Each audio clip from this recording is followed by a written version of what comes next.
how would your life improve if you embraced the initial discomfort of starting something new? If you jumped in and took action. Doing all of that, especially for the first time, can feel like plunging into ice water, shocking, overwhelming, and disruptive. But this discomfort is the price to pay. It's where you source the momentum and start to make the progress.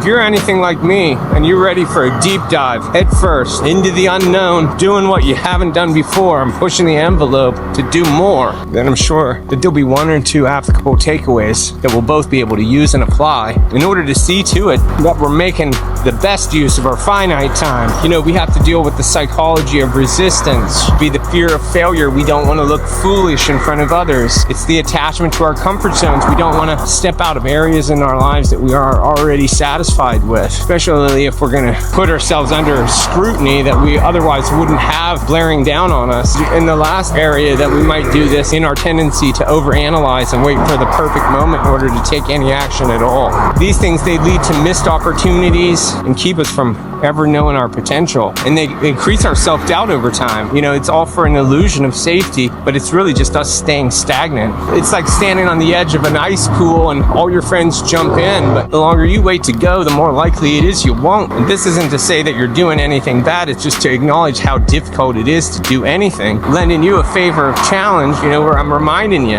And then sometimes it takes us a little push in order for us to jump. I was talking to some of my friends recently about skydiving. I said I would love to do it, but I'm gonna have to count on you to throw me out of the plane. So what is one area in your life where hesitation has kept you from moving forward? You know, years ago, 13 now almost, I jumped on a plane with only a backpack and I moved to the other side of the world, and I've made a permanent residency here. 13-year challenge of adapting to the most insane, out-of-the-box pathway I could provide to myself. You know, I love my home country. To do something that was so outside of myself was just so fascinating, and I'm not recommending that you do something that isn't in your palate. I'm saying whatever it is that matters to you, it should be important that you take the steps to seeing what you can make of it. Because there is a discomfort in doing anything, but the satisfaction of it comes from the challenge. You know, and each new year, it's a totally different challenge than the one before. So it's like a gift that keeps giving. And when it comes to my music, I'm at my best when I am applying that very confidence that I've learned into the challenges that relate to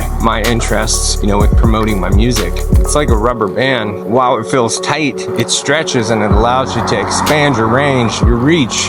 What's something that you've been avoiding to do because you didn't want to have to deal with that? You didn't want to have to deal with what's uncomfortable. And what would change if you just took the plunge? What would innately change about you? Maybe you would be more you. You know, that's a question you got to take a deep look at. If you just embraced action was the gateway to momentum and just ran full tilt, jump right in there. Let the reality of that hit you. Climb yourself out as fast as you can and own that invigoration. Let yourself marinate in that confidence. Small steps that compound into success. That success is built on consistency. It's about being comfortable with being uncomfortable. Remember, action is intention, and you're being whatever it is that you're allowing yourself to do. What changes when you accept that the hardest step is often the most important one? And I know that's all said and good if you don't know how to embrace the shock. And some of the ways you can do that is to remind yourself that it is temporary and that you should focus on the reward of your action, even if that is just a gain in self-confidence, because that's all far better than the fear of starting. And take that shock and use it to energize and motivate you, because that's all better than anything that's holding you back. You know, it benefits you because it builds your resistance and your adaptability. It reinforces your mindset of courage and possibility. And most important, the more you embrace shock, the less shocking it is. You know, nobody likes to wake up early. It's disorienting, it's uncomfortable. But when you do it and you just get up, you end up having enough time to make a productive day out of it. So you keep your head up, and I'm gonna keep mine up. And if you haven't had a chance to hear my new song, you can listen to it here, and we'll talk again soon.